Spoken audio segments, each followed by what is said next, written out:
सो आज की इस वीडियो में हम स्टार्ट करेंगे अपने एसोसिएटिव एरेज को। एसोसिएटिव एरेज को पढ़ने से पहले इसकी डेफिनेशन को देख लेते हैं कि भाई एसोसिएटिव एरे का मतलब क्या होता है। एसोसिएटिव एरे एरेज और arrays reduce name keys that you assign to them. अब ये इंग्लिश में जो लिखा हुआ है इसको मैं आसान लफ्जों में आपको टेक्निकली अभी थोड़ी देर में समझाता हूँ कि इसमें क्या होता है। आपने जो पिछली मेरी वीडियोस देखी हैं उसमें आई होप कि आपको जो एरेज का कॉन्सेप्ट है वो अच्छे से समझ आ गया होगा, जो हमने इंडेक्स्ड एरे पे पढ़ा था। अब इंडेक्स्ड एरे में और एसोसिएटिव एरे में माइनर सा डिफरेंस है, बाकी तकरीबन कॉन्सेप्ट आपका सेम होता है। अब माइनर डिफरेंस जो इसके अंदर आता है वो बेसिकली ये आता है कि जो इंडेक्स्ड एरे होता है उसमें हम क्या करते थे। लेट्स से स्टूडेंट्स लिखा, एरे लिखा और यहाँ पे मैंने फॉर एग्जाम्पल नेम दे दिया एबीसी। अब अगर मुझे इसको कॉल करना होगा तो हम क्या करेंगे, सिंपली इको स्टूडेंट्स और यहाँ पे हम क्या लिखेंगे, सॉरी जीरो इस तरह से लिख देंगे तो ये हमारा आउटपुट में क्या आ जाएगा, वेरी गुड एबीसी आ जाएगा कुछ इस तरह से। तो ये था इंडेक्स एरे। अब अगर इसको ही मुझे अगर कन्वर्ट करना है एसोसिएटिव एरे के अंदर, तो इसमें क्या होगा कि हम सिंपली मैंने एक वेरिएबल बनाया स्टूडेंट्स के नाम से और इस ये बेसिकली एरे टाइप है। और इसमें अब मैं क्या करूंगा, मैन्युअली मुझे क्या करना होगा, इसमें इंडेक्स भी मेंशन करनी होगी और उसकी वैल्यू भी मेंशन करनी होगी। मतलब इसके अंदर की और वैल्यू का पेयर होता है। लेट्स से यहाँ पे मैंने मुझे की लिखनी होगी, की को अब मैं फॉर एग्जांपल यहाँ पे कर देता हूँ। अब मैं क्या लिख रहा हूँ, स्टूडेंट का नाम लिख रहा हूँ। तो नाम लिखने के लिए मैं यहाँ पे मैंने क्या किया, डबल कोटेशन दी या सिंगल कोटेशन दी, आप नेम लिख दिया मैंने और फिर सिंगल या डबल कोटेशन के बाहर आपने क्या करना होगा, इज इक्वल टू देना होगा और ग्रेटर देन की साइन कुछ इस तरह से आपने देनी होगी। इसको आप अच्छे से देख लें, ये साइन इस तरह से है, ठीक है। और फिर यहाँ पे आपने सिंगल या डबल कोटेशन में इसकी वैल्यू देनी है। फॉर एग्जाम्पल शोएब कर देता हूँ मैं इसको, सिंपल इज दैट। तो ये जो नेम है ये इसकी की है और ये जो शोएब है ये इसकी वैल्यू है। ऊपर भी यही कह रहा है कि भाई आपने जो है ये जो एसोसिएटिव एरे है वो कीज और उनकी जो वैल्यूज है वो इस्तेमाल करता है। ठीक है, अब अगर मुझे इसको इको करवाना होगा तो हम सिंपली क्या लिखेंगे, इको स्टूडेंट। सेम तरीका है, सिर्फ और सिर्फ क्या होगा यहाँ पे जो इंडेक्स हम पहले जीरो लिख रहे थे, अब इंडेक्स मैंने इसकी मेंशन कर दी है जो कि है नेम। तो इसको ही मैंने कॉपी किया और इस ब्रैकेट के अंदर इस तरह से रख दिया। तो अब अगर मैं यहाँ पे आके इसको रिफ्रेश करूँ तो देखिए परफेक्टली शेव आपका प्रिंट हो गया है। ये एबीसी प्रिंट हो रहा था इंडेक्स एरे से, ये वाला। इसको मैं यहाँ से हटा देता हूँ और इसको मैं अब इस तरह से आपको दिखा देता हूँ। तो देखिए परफेक्टली आपके पास नाम आ गया है। तो ये एसोसिएटिव एरे होता है। अब ये अभी जो हम करंटली जिस पे काम कर रहे हैं वो है वन डायमेंशनल एसोसिएटिव एरे इन पीएचपी। अब इसके अंदर नेम के साथ फॉर एग्जाम्पल मुझे एज देनी है तो हम सिंपली क्या करेंगे, इस तरीके से कॉमा देके एज देंगे और फिर is equal to greater than, let से मैंने 18 दे दिया। वैसे तो मैं काफी बूढ़ा हो चुका हूँ लेकिन यहाँ पे 18 लिख देते हैं। और इसके बाद लेट से मैं यहाँ पे जेंडर दे देता हूँ और is equal to greater than और यहाँ पे मैंने दे दिया मेल, लेट से। और अब अगर मुझे यहाँ पे नेम की जगह अगर मैं एज लिख दूंगा तो ये परफेक्टली मुझे शो करेगा 18। और लेट से मैं यहाँ पे जेंडर लिख देता हूँ तो ये मुझे रिटर्न करेगा मेल। देख रहे हैं कितना सिंपल है। अब यहाँ पे हमने लास्ट वीडियोस में देखा था प्रिंट अंडरस्कोर आर, तो इसको भी यहाँ पे देख लेते हैं कि ये किस तरह से हमें नजर आ रहा है। तो इसको मैंने रिफ्रेश किया तो देखें यहाँ पहले वहाँ पे क्या था, जीरो में शोएब और वन पे 18 पहले ये आता था। अब क्या आ रहा है, नेम में शोएब, एज में 18, जेंडर में मेल, सिंपल। और उसके बाद अगर मैं यहाँ पे इको करके इस तरह से प्री भी लगा देता हूँ और यहाँ पे मैंने सेमी कॉलन दे दी और यहाँ पे मैंने प्री को कर दिया क्लोज। और ये टैग भी बेसिकली हम ऑलरेडी पढ़ चुके हैं, सो दैट्स मैं इन चीज़ों को वो नहीं करा, एक्सप्लेन नहीं करा। तो देखिए ये कुछ इस तरह से आपका एसोसिएटिव एरे होता है। तो सिंपल कुछ भी नहीं है, सिर्फ आपने वेरिएबल का नाम देना है, एरे का नाम देना है और फिर ये इंडेक्स आपने दे देनी है, सिंपल इज दैट। ठीक है, अब आते हैं कि अगर मुझे इसको चलाना है फॉर ईच लूप के अंदर, तो एसोसिएटिव एरे को बेसिकली जो है फोर, अगर वन डायमेंशनल एसोसिएटिव एरे है तो उसको मैं फोर लूप के अंदर चलाने का कोई मकसद ही नहीं है, क्योंकि वहां पे मुझे बार बार वो जो है मैन्युअली चीजें मेंशन करनी होती है। तो वन डायमेंशनल एसोसिएटिव एरे को लूप में नहीं चलाते हम। तो इसको मैं फोर ईच लूप के अंदर चला सकता हूँ। फोर ईच लूप के अंदर हम क्या करेंगे, थोड़ा सा सिंटेक्स चेंज होता है इसका। तो यहाँ पे मैंने फोर ईच दे दिया, सेम वैसे ही जैसे हम पहले दे रहे थे। और यहाँ पे आपको पता है हम क्या देते हैं, एरे का नाम देते हैं। सो एरे का नाम क्या है, स्टूडेंट्स। ठीक है, और फिर हम क्या देते हैं, एज ये देते हैं। और फिर यहाँ पे हम क्या देते थे, लेट से नेम दे देते थे या वैल्यू दे देते थे, कुछ भी दे देते थे। लेकिन अब इस केस में क्या होगा, हमें दो चीजें लिखनी होगी। एक मैं यहाँ पे लिख रहा हूँ की is equal to greater than value. मतलब पहले हम क्या करते थे, एक वेरिएबल यहाँ पे रख देते थे। अब एसोसिएटिव एरे की केस में आपने क्या करना होगा, यहाँ पे दो वेरिएबल्स रखने होंगे कुछ इस तरह से। ये पैटर्न सेम देखें, ये वाला ही पैटर्न है जो यहाँ पे है। सिंपली डिफरेंस ये है कि यहाँ पे मैंने हार्ड कोडेड वैल्यूज लिखी हैं और यहाँ पे मैंने वेरिएबल्स लिख दिए हैं। तो सिंपली आपका क्या होगा, की और वैल्यू का होगा। अब की के अंदर जो वैल्यूज आपकी आने वाली हैं वो क्या होगा, नेम होगा, एज होगी और जेंडर होगा। और वैल्यू के अंदर जो आपकी वैल्यूज आने वाली हैं वो शोएब होगा, 18 होगा एंड मेल होगा। तो इन केस अगर मैं यहाँ पे इको करता हूँ की को इस तरह से और मैंने सेमीकोलन दे दिया, तो यहाँ पे अगर मैं आके रिफ्रेश करूँ तो देखें ये मेरे पास आ रहा है नेम एज जेंडर, स्पेस नहीं है, दैट्स व्हाई इस तरह से नजर आ रहा है आपको। स्पेस दे दिया मैंने तो देखिए इसमें स्पेसिस आ गई है। और सेम अगर मुझे वैल्यूज प्रिंट करनी है तो मैं यहाँ पे वैल्यू लिख दूंगा और फिर मैं एक BR भी लगा देता हूँ लाइन को ब्रेक करने के लिए। और अब अगर मैं यहाँ पे आके इसको रिफ्रेश करूँ तो देखें नेम शेप था, एज 18, जेंडर मेल। इसको अगर मैं यहाँ पे कुछ ऐसे कर दूं कॉलन, तो ये आपका यूजर ये प्रॉपर डेटा की फॉर्मेट में डेटा शो हो जाएगा। तो देखा आपने कितना सिंपल है वन डायमेंशनल एसोसिएटिव एरे। तो अब आते हैं हम अपने सेकंड जो है 2D एसोसिएटिव एरे की तरफ, टू डायमेंशनल एसोसिएटिव एरे की तरफ बेसिकली। तो वो किस तरह से होगा, सेम प्रोसेस है, कुछ भी नहीं करना होगा आपने। इस लाइन को मैं यहाँ से क्या कर लेता हूँ, कट कर लेता हूँ, ठीक है ऐसे।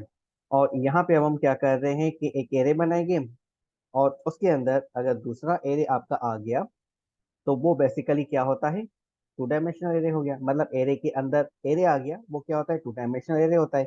ये हम ऑलरेडी पढ़ चुके हैं। तो यहाँ पे मैंने क्या किया, एरे के अंदर एक एरे रखा है, उसमें मैंने नेम एज जेंडर लिख दिया है। अगेन मैं यहाँ पे क्या करूँ, एक दूसरा बना रहा हूँ एंड तीसरा, तीन हम इसके अंदर बना रहे हैं। तो इसमें मैं नाम दे देता हूँ लेट से असगर, और एज दे देते हैं इसकी 19, और जेंडर दे देते हैं इसका मेल। और उसके बाद यहाँ पे किसी लड़की का नाम लिख देते हैं, क्या लिखे हम, लीना लिख देते हैं। आई होप कि स्पेलिंग यही लिखती होंगी वो।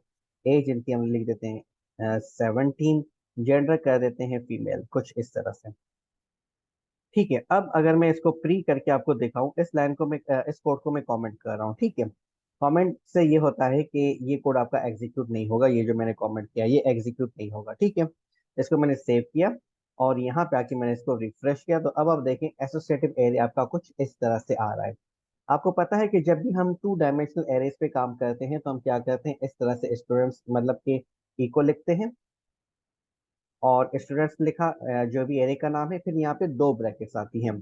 तो अब यहाँ पे देखिए आपको बता रहा है कि भाई एक ब्रैकेट के अंदर आपका आएगा 0, और यहाँ पे अगर आप देखें तो सेकंड पे क्या आएगा, नेम एज जेंडर।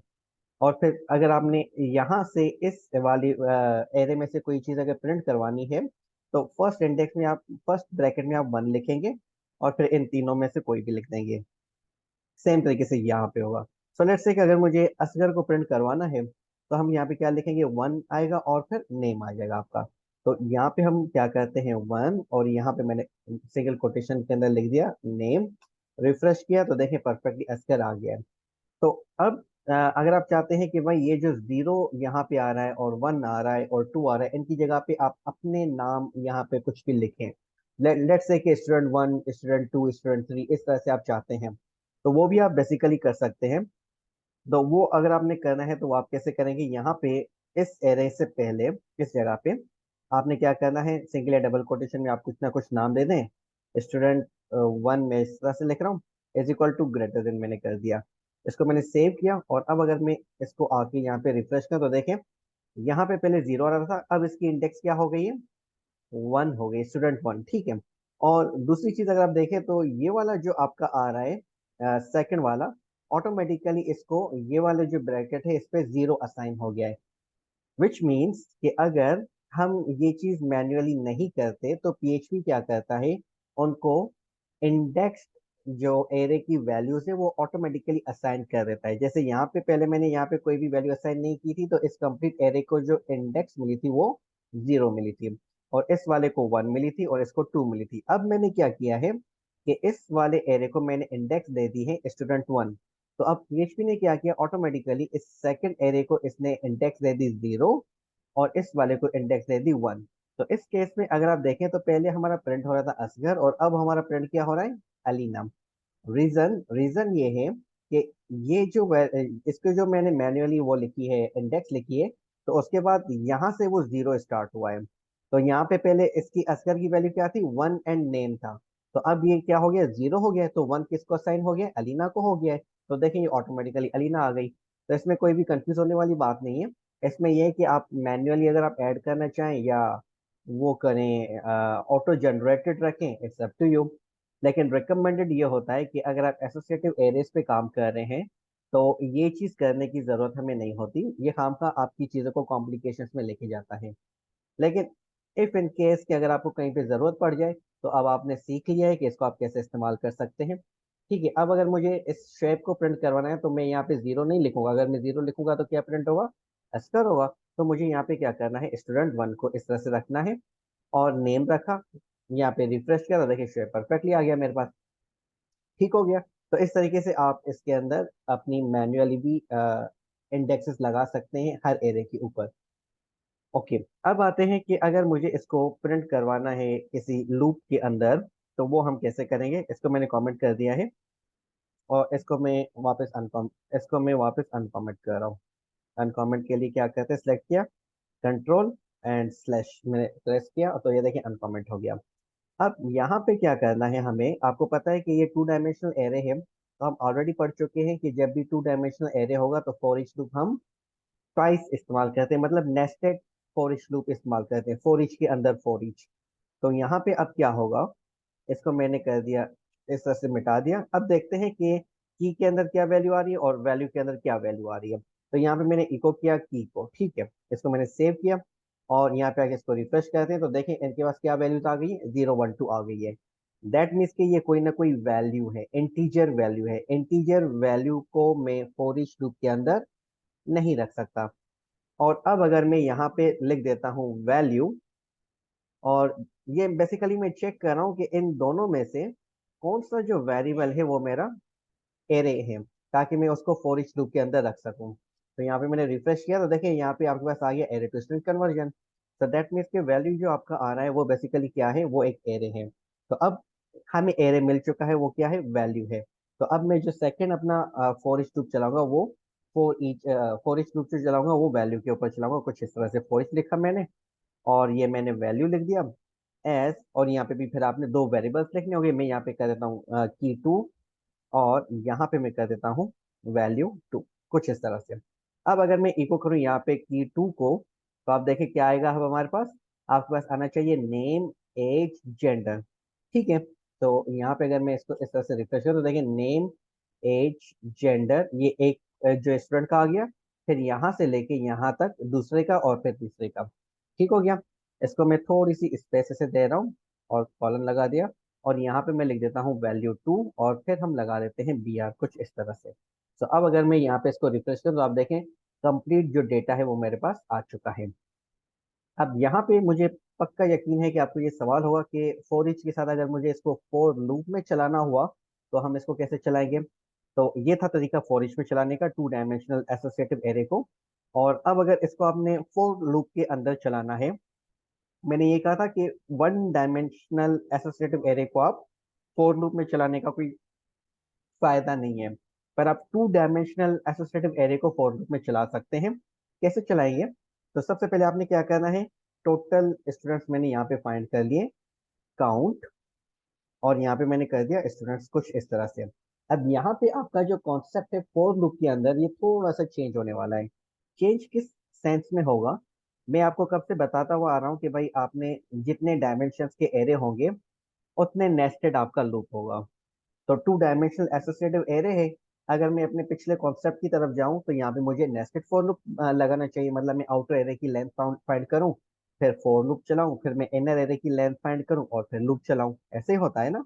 लेकिन इस केस में अगर आप एसोसिएटिव एरे पे काम कर रहे हैं तो यहाँ पे अगर 2 डायमेंशनल एसोसिएटिव एरे है तो उसके लिए नेस्टेड लूप की हमें जरूरत नहीं होती, उसको हम डायरेक्टली एक लूप चला के कर सकते हैं। कैसे, तो देखिए मैंने यहाँ पे 4 लिखा और यहाँ पे मैंने दे दिया i is to 0, i is less than total students and i plus plus, ठीक है। और फिर यहाँ पे मैंने क्या कर दिया, इको स्टूडेंट्स, और यहाँ पे मुझे दो वैल्यूज चाहिए। इसमें या तो जीरो आएगा या वन आएगा या टू आएगा, तो यहाँ पे मैं कर देता हूँ डॉलर आई, क्योंकि डॉलर आई के अंदर ये तीनों चीजें मुझे मिल रही हैं। और मुझे इनमें से कौन सी चीज प्रिंट करवानी है, लेट्स से कि मुझे नेम प्रिंट करवाना है, तो मैंने यहाँ पे नेम लिख दिया। तो यहाँ पे अगर मैं आके इसको रिफ्रेश करूँ तो देखें शुएब अख्तर अली ना, तीनों चीजें आपकी प्रिंट हो गई हैं। आई होप कि यहाँ पे एक और सवाल होगा कि यहाँ पे जो मैंने ये नाम रखे हैं, देखिए नेम नेम नेम तीनों डिटो कॉपी किए हुए हैं, और यहाँ पे age age age, gender gender gender. अब आपको यहाँ पे पक्का ये सवाल होगा कि क्या मैं यहाँ पे नेम की जगह फर्स्ट नेम या कुछ और कर सकता हूँ। आप कर सकते हैं, लेकिन जब आप इसको फॉर ईच लूप में चलाएंगे तो आप फंसेंगे। कैसे? अब देखिए मैं यहाँ पे इसको रिफ्रेश करता हूँ, तो देखिए यहाँ पे आपके पास क्या आ गया, notice undefined index name. Undefined index name क्यों आ रहा है, बेसिकली ये इसलिए आ रहा है कि जब ये सेकंड टाइम लूप आपका चल रहा है, तो उस जगह पे यहाँ पे हमने क्या मेंशन किया हुआ है, नेम मेंशन किया हुआ है, जबकि इसकी इंडेक्स क्या आपने रखी है, फर्स्ट नेम रखी है। तो इस जगह पे वो आपके पास वो आ गया, नोटिस कर रहा है कि भाई इस नेम नेम नाम से यहाँ पे कोई भी चीज मुझे नहीं मिली, दैट्स वाई एरर आपको दिखा दिया। तो दैट्स वाई मैं कहता हूँ कि आप इन नेम्स को सेम रखा करें अगर आप इस तरह से चीजें बना रहे हैं। तो ये एसोसिएटिव एरे बेसिकली अगर आपको अच्छे से आ गए ना, तो आप यूँ समझे कि डेटाबेसेस पे जब हम काम करेंगे तो वहां पे भी तकरीबन इसी तरीके से काम होता है, की और वैल्यू का पेयर होता है, कॉलम होता है और वैल्यू होती है। तो वो कॉन्सेप्ट भी आप अगर उसमें भी काफी आपको हेल्प मिलेगी। अब मैं अगर वापस को रिफ्रेश करूँ तो देखिए परफेक्टली आ गया है। और सेम तरीके से अगर मुझे एज रखनी है तो एज रख दूंगा मैं। तो इसको आप टेबल के अंदर चलाना चाहें तो सेम वही कॉन्सेप्ट है, कोई इसमें रॉकेट साइंस नहीं है। और इसके हम प्रोजेक्ट जो है वो सिंपल सा टास्क करने वाले हैं, ये मैं अभी आपको थोड़ा जल्दी जल्दी बता रहा हूँ, क्योंकि कॉन्सेप्ट तकरीबन सेम है, कुछ भी इसमें रॉकेट साइंस नहीं है। तो अब लास्ट चीज मैं आपको यहाँ पे दिखाने वाला हूँ वो है थ्री डायमेंशनल एसोसिएटिव एरे। तो यहाँ पे आई होप कि आपको ये टू डायमेंशनल एसोसिएटिव एरे को फोर लूप में कैसे चलाना है वो आपको आइडिया हो चुका है। अब आते हैं वापस, यहाँ पे मुझे बनाना है थ्री डायमेंशनल एसोसिएटिव एरे। ठीक है, तो उसके लिए हम यहाँ पे क्या करेंगे, अगेन मैंने एरे लिख दिया यहाँ पे, और इस एरे के अंदर मैंने लेट से ये तीनों या ये दो वैल्यूज मैंने उठा के इसके अंदर रख दी। और फिर मैंने यहाँ पे एक और एरे बना लिया, और ये वाली वैल्यू इसके अंदर मैंने इस तरह से उठा के रख दी कुछ ऐसे। ठीक है, तो ये आपका थ्री डायमेंशनल एरे हो गया।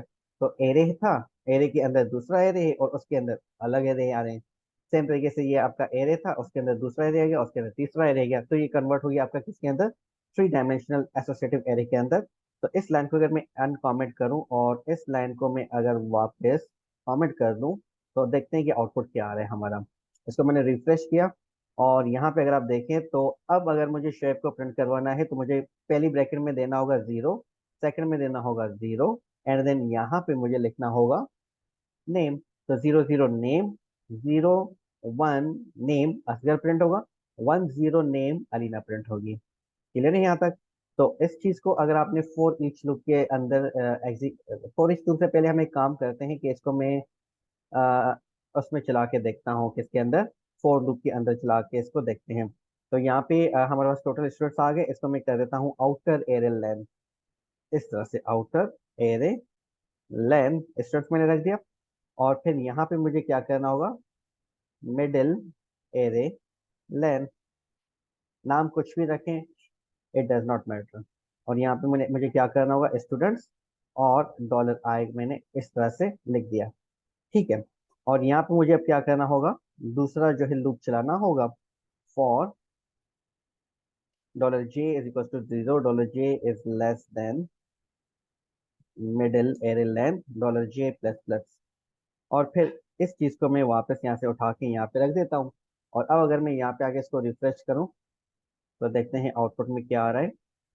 अच्छा, इसको मैं एक सेकंड के लिए कमेंट कर देता हूँ, और यहाँ पे इसको मैंने रिफ्रेश किया, अनडिफाइंड आ रहा है।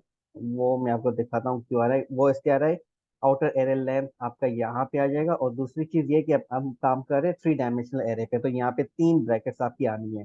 तो फर्स्ट में आपने जो है वो जीरो वन, वो जो बाहर वाला था उसका आ गया, फिर अंदर वाला जो जे है वो उसकी वैल्यू आ गई। और फिर अब अगर मैं इसको रिफ्रेश करूँ इस तरह से, तो देखें परफेक्टली एजेस आ गई आपकी। और अगर मैं यहाँ पे नेम कर दूं इस तरह से, और इसको अगर मैं रिफ्रेश करूं तो देखिए परफेक्टली आपके नेम्स भी आ गए हैं। अब इसमें एक और सवाल आपको हो सकता है कि क्या हम इनको अंदर जो वेरिएबल्स आ रहे हैं क्या हम इनको अपनी इंडेक्सेस दे सकते हैं। दे सकते हैं, क्यों नहीं दे सकते। सेम तरीका है यहाँ पे, अगर मैं लिख दूं शोएब डेटा, और यहाँ पे मैं अगर लिख दूं कुछ इस तरह से, क्या चीज, असगर डेटा, एंड सेम इस तरह से मैं अलीना का भी नाम लिख देता हूँ। लेकिन यहाँ पे मैं नहीं लिख रहा, मैं सिर्फ इसको आपको दिखाना चाह रहा हूँ कि इसका आउटपुट क्या आ रहा है। तो यहाँ पे मैंने इसको रिफ्रेश किया तो देखें, अब यहाँ पे मुझे मेरे पास आ रहा है कि ये जीरो इंडेक्स थी। फिर यहाँ पे क्या आ रहा है, शेप का डेटा आ रहा है और नेम वगैरह आ गए आपको। और फिर सेम तरीके से जीरो इंडेक्स पे असगर का डेटा है। और फिर अगर मैं नहीं लिखूंगा तो क्या होगा, 1 0 इस तरह से। अब इस तरह के अगर आपने वो चलाने हैं फोर लूप के अंदर तो आप फंस जाएंगे। आपको काफी प्रॉब्लम होगी और आप नहीं चला पाएंगे हम। क्योंकि यहाँ पे देखिए हम क्या कर रहे हैं, नाम को फिक्स कर रहे हैं, नेम हमने रखा हुआ है या $i$G हमने रखा हुआ है, तो वैल्यूज कंसिक्यूटिवली एग्जीक्यूट हो रही हैं। तो मैं इनको मैन्युअली वो नहीं रख सकता, असगर डेटा या शेप डेटा। अगर मैं शेप डेटा लूप के अंदर रखूंगा तो सब पे शेप डेटा होगा। तो आपके पास इश्यूज यहाँ पे जो है वो काफी आएंगे, मतलब एग्जीक्यूट आप नहीं कर पाएंगे इन शॉर्ट। तो इसी वजह से मैं क्या कर रहा था, इनको यहाँ पे नाम इस तरह से इंडेक्सेस नहीं दे रहा था। ये रीजन था बेसिकली। आप इस चीज को अवॉइड कीजिएगा, लेकिन डिपेंड करता है, अगर आपको कोई इश्यू आता है या कहीं पे कोई रिक्वायरमेंट आ गई तो आप इनको चला सकते हैं। दूसरी चीज आपने यहाँ पे ये नोट करनी है कि एसोसिएटिव एरे में हमारी डायमेंशंस जितनी हैं, लेट से यहाँ पे हमारी क्या है, 3 डायमेंशनल एसोसिएटिव एरे है। तो फोर लूप आपका 2 दफा चला। अगर एसोसिएटिव एरे में डायमेंशन 4 है तो उस सिचुएशन में आपका फोर लूप 3 दफा चलेगा, मतलब एक कम चलेगा एसोसिएटिव एरे में। अगर डायमेंशन उसकी 1 से ज्यादा है, जैसे टू टू डायमेंशन है तो वन वन पे, और अगर 3 डायमेंशन है तो 2 लूप लगेंगे। लेकिन फोर लूप की बात कर रहा हूँ, फोर ईच की बात नहीं कर रहा मैं। लेट्स से अगर आप फोर ईच पे काम कर रहे हैं, फिर तो आपने आपकी जितनी डायमेंशंस होंगी उतने ही नेस्टेड लूप होंगे आपके। तो ये बिल्कुल सिंपल सा कॉन्सेप्ट है, इनको अगर आपने याद कर लिया तो आपको कभी भी एरेस में डिफिकल्टी नहीं होगी। तो ये मैं आपको चला के दिखा भी देता हूँ उसके अंदर, फोर ईच के अंदर। सो फोर ईच मैंने रखा, स्टूडेंट्स रखा एज की 1 और वैल्यू 1। सो की 1 के अंदर तो हमें हमें पता है कि 0 1 2 आने वाला है। तो इसको मैं और हम ये अंडरस्टूड है कि ये जो सेकंड वाली जो हमारा वेरिएबल होता है वो बेसिकली एरे होता है। इसको मैंने कॉपी किया और यहाँ पे मैंने लिखा फॉर ईच वैल्यू 1 एज की 2 वैल्यू 2। आप यहाँ पे कुछ भी नाम लिखे, की 2 value 2, it's up to you. मैं मेरे पास इतने वेरिएबल्स नहीं है, नाम नहीं आ रहे मुझे कि मैं लिखूं। तो सिर्फ समझाने के लिए आप इसको कुछ भी नाम लिख सकते हैं, लेकिन हाँ यहाँ पे ये जो फर्स्ट वेरिएबल है ये आपका एरे होना चाहिए। तो अगर आपने यहाँ पे वैल्यू 1 लिखा है तो यहाँ पे भी वैल्यू 1 आएगा। यहाँ पे आपने कोई XYZ लिखा है तो यहाँ पे भी XYZ आएगा। और सेम तरीके से स्टूडेंट्स का नाम जो एरे का नाम है वही आएगा। तो ये सेकंड टाइम हो गया। अब थर्ड टाइम अगर मुझे चलाना तो मैं इसको क्या करूंगा, यहाँ पे आएगी वैल्यू 2 ये वाली, क्योंकि ये एरे है हमारा, एज की 3 एंड वैल्यू 3, और ये आपका वेरिएबल होगा इस तरह से। और अब अगर मुझे इनको प्रिंट करवाना है तो हम कुछ ऐसे करेंगे, की सॉरी की 3, थोड़ा सा स्पेस दिया, कॉलन दिया, और फिर वैल्यू 3 दिया, और फिर मैंने यहाँ पे लाइन को कर दिया ब्रेक। अब अगर मैं इसको सेव करके यहाँ पे इसको रिफ्रेश करें तो देखिए परफेक्टली आपका आउटपुट आ गया है। तो आई होप कि आप अब आपको कोई भी जो है वो डायमेंशन का एसोसिएटिव एरे मिल जाए तो आप उस पर इजीली काम कर सकते हैं। तो इसको यहाँ पे पॉज करते हैं, नेक्स्ट वीडियो में हम एक दो टास्क करेंगे जो अभी हमने पढ़ा है उस पर हम टास्क करेंगे और हम देखेंगे सॉर्टिंग को। और फिर हम मूव होंगे अपने नेक्स्ट टॉपिक की तरफ। तो तब तक अपना ख्याल रखिएगा, मिलते हैं अगली वीडियो में। अल्लाह हाफिज।